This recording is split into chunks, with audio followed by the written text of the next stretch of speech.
नमस्कार दोस्तों, स्वागत है आप सभी का संतोष विजय चैनल में। आज मैं आप सभी को एक धार्मिक प्रसंग सुनाने जा रही हूँ जो कि रामायण से लिया गया है। एक समय की बात है, भरत जी नंदीग्राम में रहते थे। जब भगवान श्री राम 14 वर्ष के वनवास के लिए चले गए, भरत जी नंदीग्राम में रहने लगे और शत्रुघ्न जी उनके आदेश से राज्य संचालन करते थे। एक दिन रात में माता कौशल्या को कुछ आवाज़ सुनाई दी।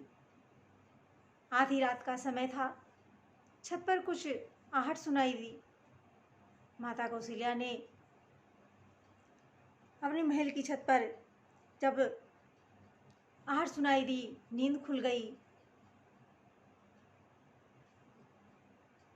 मालूम पड़ा, सेवकों को भेजा, देखा श्रुतकीर्ति उनकी सबसे छोटी बहू शत्रुघ्न की पत्नी माता कौशल्या ने कहा, बेटी इतनी रात को छत पर अकेली क्या कर रही हो बिटिया? बड़े प्रेम से कहा, बिटिया रानी क्या आपको नींद नहीं आ रही है? क्या हो गया? श्रुतकीर्ति बेचारी माँ के गले से चिपटकर सिसक कर रोने लगी।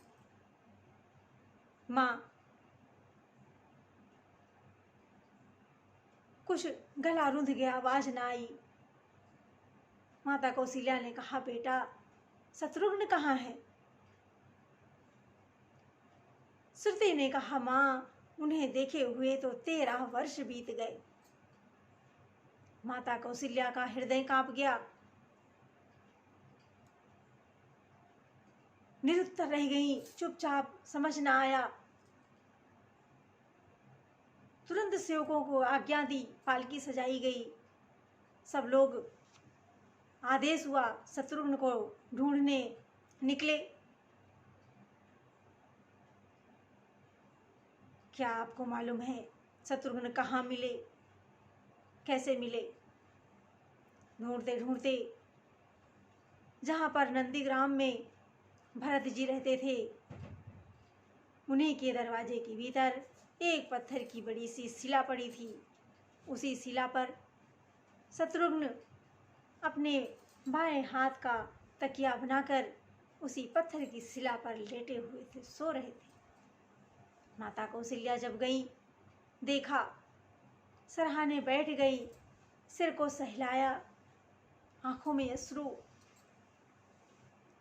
जब माँ का हाथ का स्पर्श हुआ, शत्रुघ्न की आंख खुली, चौंक कर बैठ गए।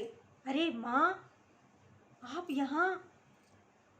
आपने इतना कष्ट क्यों किया? आप बता देती, संदेश भेज देती, मैं आपके पास आ जाता। माँ की आंखों से अश्रुधारा बह रही है, प्रेम में विह्वल है, बेचैन है। माँ ने कहा, शत्रुघ्न बेटा आप यहाँ क्यों?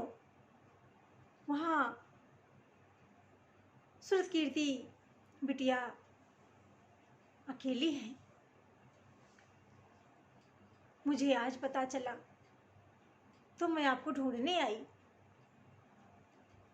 शत्रुघ्न जी की रुलाई फूट पड़ी, रोने लगे।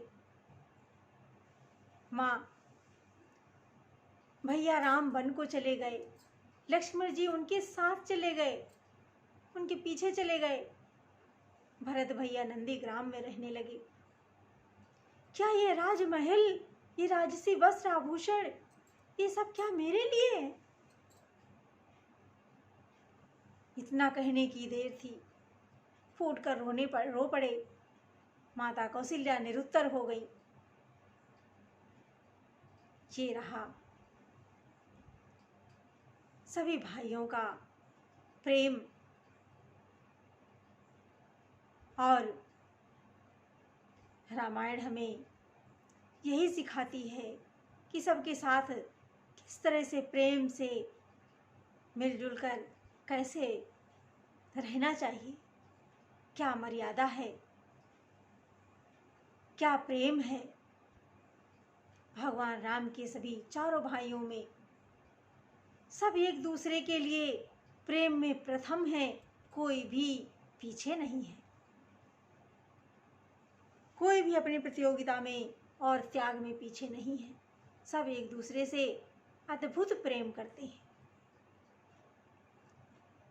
मेरे प्यारे बच्चों एवं मेरे प्यारे दोस्तों, हम सभी को रामायण से जीवन जीने की कला सीखनी चाहिए।